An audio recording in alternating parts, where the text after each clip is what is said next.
qadın telefon arxasına keçir, gedir evə, o tamam başqa bir insan olur. Çünki bildiyimiz kimi hər bir insanın subşəxsiyyətləri var. Məsələn, subşəxsiyyət nədir? Bizim fərqli-fərqli şəxsiyyət tiplərimiz. Məsələn, biz burada yığışmışıq, yəni özümüzük. Burada daha çox hansı şəxsiyyət tipimiz var? Playboy, sosial və s. də indi. Bu bizim daha dominant şəxsiyyət tipimizdir. Məsələn, indi lap götürək hansısa böyük bir şirkətin müdürünü, düzdür? Bu insan şirkətdə müdürdür. O subşəxsiyyətdir, o persona kimi hərəkət edir. Amma geçsin valideynlərinin yanına, orada hansı personaya düşür? Övlad. İstər-istəməz də, yəni çünki uşaqlıqdan onun beynindən yeriyir. Qadın da evə gəlir, biz artıq bilmirik o hansı subşəxsiyyətdə olacaq. Səninlə üzbəüz tanış olanda, məsələn, o sosial ortamda deyə bilərik ki, burada daha sosial subşəxsiyyətini oyatmışıq, biraz cırnaqlar vermişik, daha seksual tərəflərini oyatmışıq və s. Bizə lazım olan şəxsiyyətləri oyatmışıq. Evə getdi, valideynin yanında, rəfiqələri yanında tamam fərqli insan olur, duyğuları ona və gedir. Keçmiş bir də bu haqda danışmışdım, emosional soyuma. Və biz mesajımızla elə etməliyik ki, bizə lazım olan subşəxsiyyəti yenidən onda oyatmaq üçün. Bunun üçün mən deyəcəyim müəyyən qaydalar var, bunları etməliyik. Ən birinci qayda odur ki, sən gərək elə bir mesaj yazasan ki, onun arxasınca düşən, sürünən tərəf olmayasan. Çünki kişi-qadın dinamikalarında qadın daha izləyici tərəf olmalıdır. Əgər sən mesaj üzərindən daha səni izləyəcək bir şərait yaradırsansa, onda sənə qarşı cəlb olma oyadırsan, onda şuuraltı olaraq cəlb olma yaranır və həmənki sənə lazımi seksual subşəxsiyyət oyadır. Seksual subşəxsiyyət nədir? Şuuraltıdan gələn kişi-qadın dinamikası, kişi-qadın enerjisi yaradırıq. Buna görə birinci bu qaydadır ki, heç vaxt ritual yaratma. Ritual nədir? Məsələn, durursan, yazırsan ki, sabahın xeyir, hər səhər. Və bu ritualdır və ya gecən xeyrə. Və hansısa bir açar sözü yazırsan da aranızda olan. Ya da məsələn, harası getdi yazıb, çatdın. Çatdı, bu ritualdır. Bunu yazmaqda problem yoxdur. Bunu ilk yazmaqla problem var. Bunu ünsiyyətinizə ilk sən qatmağında problem var. Məsələn, sətdir, qızı tanış olmuşam, 2 gün, 3 gün danışıram, durub hər səhər sabahın xeyir yazıram. Bu ritualı mən ünsiyyətimizə gətirirəm. Niyə? Bu lazım deyil, bu qadının işidir. Münasibəti isidən, münasibəti bir növ belə qoruyan qadındır. Və ritualı qadın gətirməlidir ünsiyyətə. Əgər o özü başlayırsa ritualı tətbiq etməyə, hər axşam sabah, hər səhər sabahın xeyir yazır, hər axşam gecən xeyrə yazır, okey, sən də artıq ona cavab olaraq eləyə bilərsən, bu normal haldır. Amma ilk sən eləmə. Çünki avtomatik öz üzərinə qadın rolu götürürsən. Və sən öz üzərinə qadın rolu götürdüyün üçün də onun hansı subşəxsiyyətini oyadırıq. Mən üstünəm, o daha zəifdir. Lazımsız bilmədiyiniz subşəxsiyyətlər, müdür, işçi subşəxsiyyəti oyadırsan onda, nə bilim, fanat və superstar. O özü superstar kimi hiss edir, sən fanat kimi görür, özünü belə rockstar mentalitəsinə düşür. Çox şişir. Çox şişir. Bu birinci. İkinci, təbii ki, hər işə daima nəyi ölçməliyik? Mesajın həcmini, yatırım, investisiya yatırım. Məsələn, qız sənə bir belə yazır, bir sətirli yazır, sən o bir belə yazırsan. Bunu ölçmənin ən yaxşı üsulu, mesajı oxumursan, telefonda oxumursan, vizual olaraq o Instagramda göy olur, WhatsAppda da belə bir şeyin içine düşür də, o qutunun çərçivənin içində olur. O qutunun çərçivənin həcmini ölçün. Qızda bir belədirsə, səndə bir belə ola bilməz. Ya ondan az olmalıdır, ya da ona bərabər olmalıdır. Və plus mesaj oyununun ən böyük mənfilərindən biri odur ki, biz dediyim kimi təsir göstərə bilmirik. Quru hərflərdir. Orada oxuyur, öz tonunda oxuyur onu. Sənin dediyin sözü zarfada tam başa düşə bilmir. Çünki quru hərflər gedir. O hansı kefdədir, o tərzdə onu başa düşəcək. Buna görə o mesaj həcmi həm onu sənin mesajlarını çox səhv anlamamağa yardım edir. Niyə? Çünki son arxasınca düşmürsən. Arxasınca düşmədiyi üçün o artıq şuuraltı olaraq başa düşür ki, bu mənə möhtac deyil. Əgər bu mənə möhtac deyilsə, o səndən gələn mesajları daha fərqli dinamikada algılamağa başlayır, fərqli duyğularla hiss etməyə başlayır. Və əgər sənin ona deyəcəyin daha böyük bir cümlən daha böyük olacaqsa, səs atın. səs atmaq daha yaxşı. Çünki ora bir dənə qədər xətt gələcək. Məsələn, o bir belə yazıb, sən bir dənə xətt səs atırsan, bir dənə belə səsin düşür. Yatırım sanki daha az olur. Və plus səslə daha çox enerji ötürmək olur. Daha sonra tövsiyə edirəm ki, video götürün, çəkin atın, yumruq dairələr olur. Onlar Telegramda var, WhatsAppda var, Instagramda var. Götürün onları atın. Pink deyirik ona, biz qızı pinklə bəşləyik. Hə, pink də başqa digər şəkillərdə pink kimi də istifadə etmək olar. Video atanda vizual olaraq sənin üzünü görür, sən onun yadına təzədən düşürsən, sən enerjini görür, səni vizual olaraq bəyənibsə, yenidən o tətikləyicilər oyanır. Buna görə dediyim kimi həcmə diqqət edin və çalışın ki, audio və vizual konnekt yaradasınız, hətta zəngi belə çıxara bilərsiniz. Növbəti qaydamız odur ki, çox sual vermə. Məsələn, qızlarla tanış oldular, mesajı keçən kimi özlərini itirirlər. Salam, necəsən? Sən haradaydın? Sənin neçə yaşın var idi? Haralsan? Neçənci sinifdə oxuyursan? Hansı universitetdə oxuyursan? Jurnalist kimi doldurmağa çalışırlar. Bunu etməyin. Bu artıq sən yenə də qarşı tərəfdən investisiya almağa çalışırsan. Və əgər sənin kifayət qədər onun gözünə cəlb ediciliyin yoxsa, cəlb edicilik yaratmalısansa və sən çoxlu suallar verirsənsə, o ona cavab vermək istəməyəcək. Sanki siz sual verən ki, siz nəyə bənzirsiniz? Kiməsə gedirsən, hansısa bir banka gedirsən, kredit götürmək istəyirsən, sənin tarixçinə baxır, sən onlarda yaxşı bir tarixçi yaratmısansa, sənə kredit verəcək. Sual da eynidir, sən əgər yaxşı tarixçin varsa, sənə qarşı duyğuları, hissləri, cəlb olması varsa, kreditin çoxdur və sən sual verəndə sənin suallarını daha geniş cavab verəcək, yatırım edəcək. Hərdən bunu aç. Demək, bir şey əlavə edeyim orada. Məsələn, yeni başlayanlarda olan səhvlərdən biri nədir? Strukturu linear, yəni xəttə anlayırlar deyə. Məsələn, deyirlər ki, okey, setdə qəşəng cəlb etmə yaratdın, qəşəng enerji yaratdın, YDH-lər yaratdın. Eynən. Bu sonra deyir ki, gəldin mesajda dəyərləndirmələr atdın, qız soyuldu. Yəni bir şey unutmayın da, cəlb etmək keçici bir hissdir.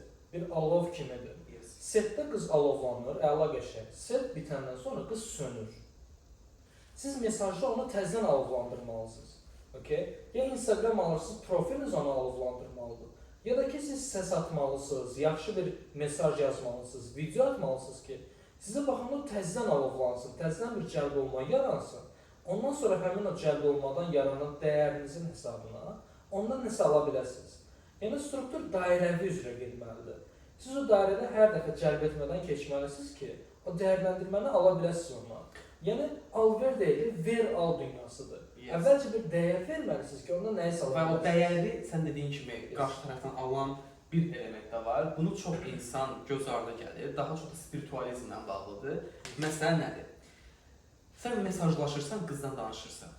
Qız haqqında çox düşünürsən. Yes. Bax, bu qarşı tərəfə enerji ötürür. 100%. Səndən çox mənfi enerji ötürür.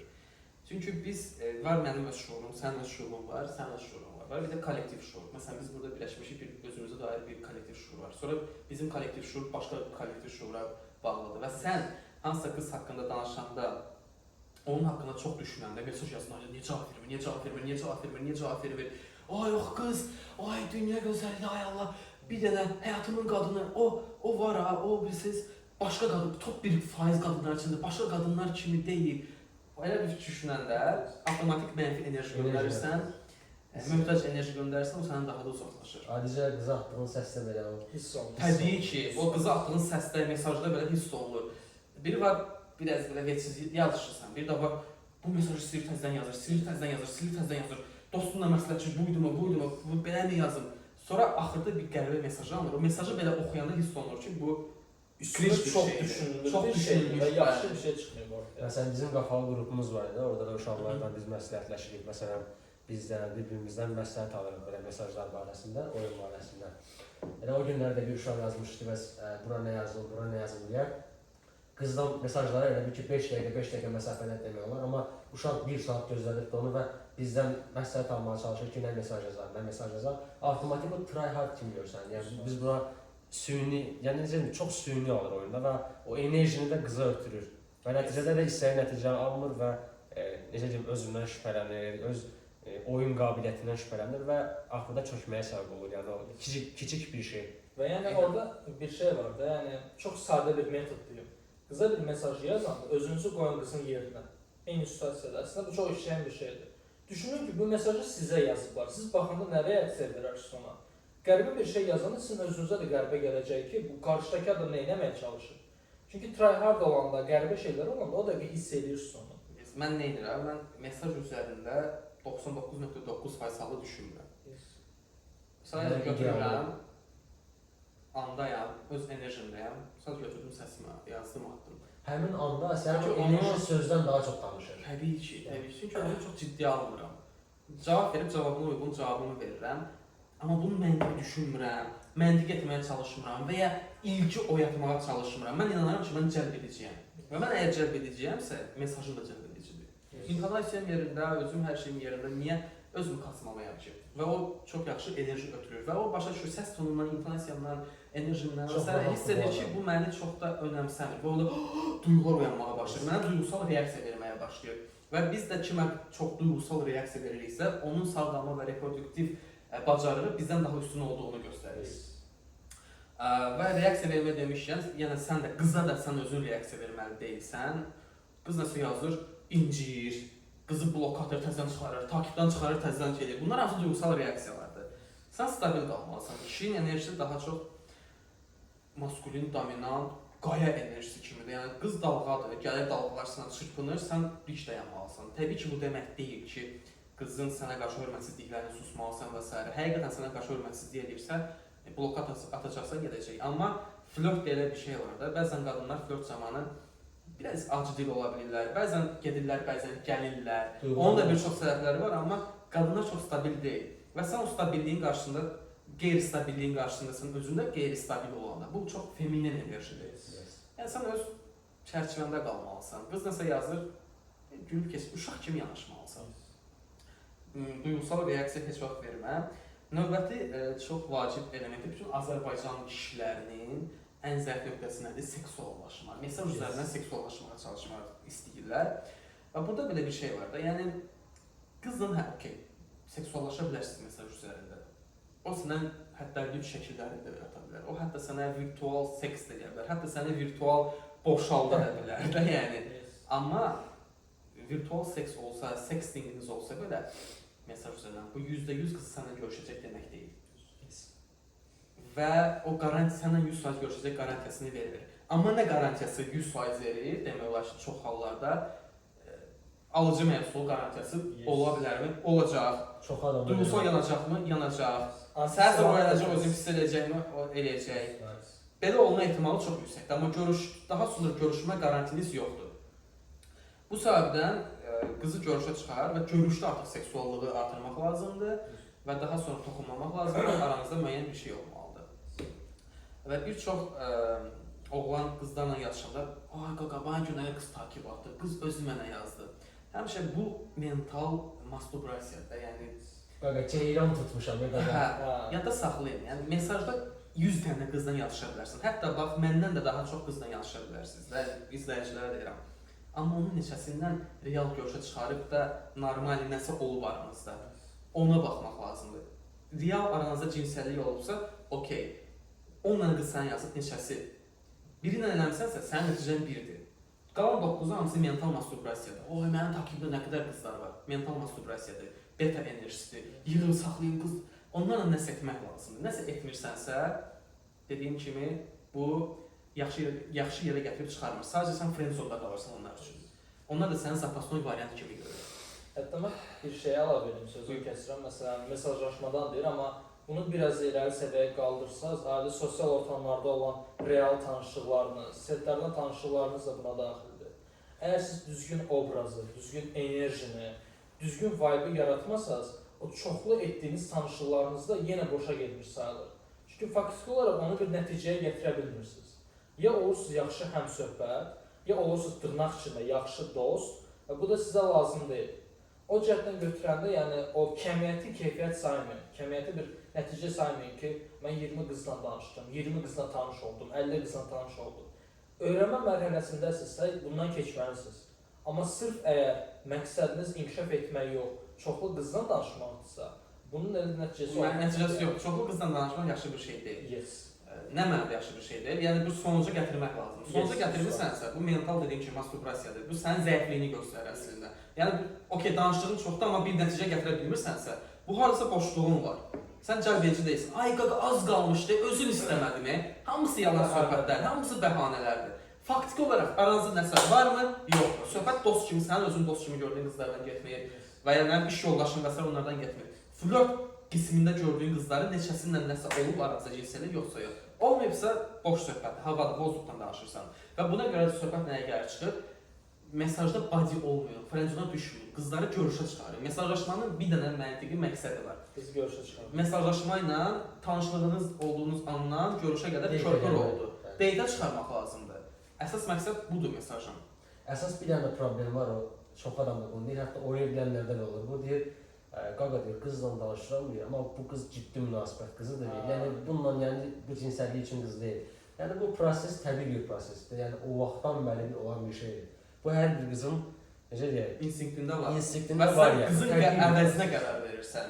Sən qızın əvəzinə oturub fikirləşsən ki, qızı sən öz istədiyin kateqoriyasına olmamışlar, o bloklayır onu. Bəlkə də həmənci sənin fikirləşdiyin qız var, ciddi qız, bu o qızlardan deyil.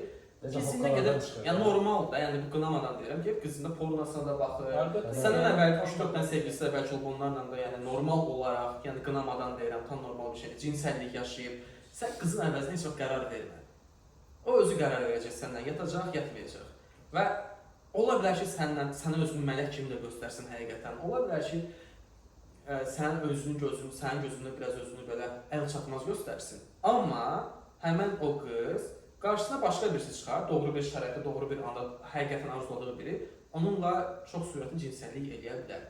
Və bunun mən bir təcrübəm var da, yəni azdan çoxdan öz şahidim, gözlərimlə şahid olmuşam. Öz təcrübəmdə də, tələbələrin, uşaqların, dostlarımın təcrübəsində də, yəni belə wow, qaqa şəhət deyib ki, bu qız o qız deyil, yəni bu evlənəsi qız da tipa da, yəni 2 gündən sonra xoş bəyəndiyi oğlanla cinsəllik edib, tam normaldır, yəni deyirəm, bunu qınamaq olmaz. Qınamaq özü beta işarəsidir, yəni o deməkdir, sən ona əlin çatmır və ya sənin dünyana protiv gedən bir şeydir deyə onu qınamağa başlayırsan, o da duyğusal reaksiyadır. Yəni qadının öz arzuları var, öz istəkləri var, heç vaxt onun əvəzinə qərar verməyir. Əksinə onun başdan məsələn deyirsə ki, bu qızla müəyyən bir şey eləyə bilmərəm, avtomatik sən özünün cəlbedici olmadığını özünə sübut eləmiş olursan. Özünə sübut eləmiş deməli sən cəlbedici deyilsən. Eynən və bayaqlar dediyimiz subşəxsiyyət söhbəti var, sən onda əksinə o dindar, mələk subşəxsiyyətini oyadırsan. Halbuki başqa bir oğlan gələr, onun daha da belə instinktlərində olan o onu sulandıracaq subşəxsiyyətini oyada bilər. Bacaranlar var, gəlib eləyəcəklər. Və bu da bizi nəyə gətirir? Bayaq dediyimiz kimi struktura, oyunun strukturunu yaxşı bilməlisən, cəlb etməlidir, dəyərləndirməlidir, süjetdir və seksuallaşdırmadır. Bunu yaxşı bilməlisən, amma seksuallığı qatmalı deyilsən mesaj oyununa. Mesaj oyununda qadının özünü dəyərləndirənə qədər, yəni yatırımını alana qədər yazışmalısın, ondan sonra görüşə çıxarmalısan. Və bir dənə də son müasir dünyanın demək olar ki, ən hamının istifadə etdiyi ChatGPT, süni zəkalar var, AI, Grok, Cloud və s. Heç vaxt qıza mesaj yazanda oradan götürməyin. O özü elə betadır o. Nə qədər qızlar olub ki, deyitlər, səni mənə göstəribdilər. Bir qız var idi, oturmuş o taksistə gedib qayıdırıq evə, mənə mesajını göstərir, deyir ki, iş yoldaşımdır, mənə deyitə çağırır, getməmişəm, yazmış, qız da yazıb ki, onu istəmirəm və s. Tipa, onu qırmaq üçün yazıb ki, münasibətin varsa, qaqaş gedib ChatGPT ilə yazışıb, ChatGPT də buna deyir ki, bəs təkrar onu çaya dəvət edə, nəsə belə bir romantik belə bir şey yazıb, qaqaş gəl belə, qıza belə mesaj yazıb ki, ChatGPT-dən məsləhətləşdim, mənə bu mesajı göndərdi ki, o qızı yenidən könlünə alaraq, nə bilinə, çox beta-da, yəni bu süni zəkalar, ola bilər ki, müəyyən mövzularda həqiqətən yaxşı biliklərə sahiblər, amma kişi-qadın dinamikalarını onlar bilmirlər. Niyə? Çünki onları elə proqramlaşdırıblar ki, müəyyən limitləri var. Müəyyən feminizm, sosial limitlər, müasir dövrdə feminizm onun beyninə yükləyiblər. Və sən heç ondan belə alfa dominant məsləhət ola bilməyəcəksən. Həmişə səni çaşdıracaq, həmişə səni beta tərəfə yönəldəcək. Finish!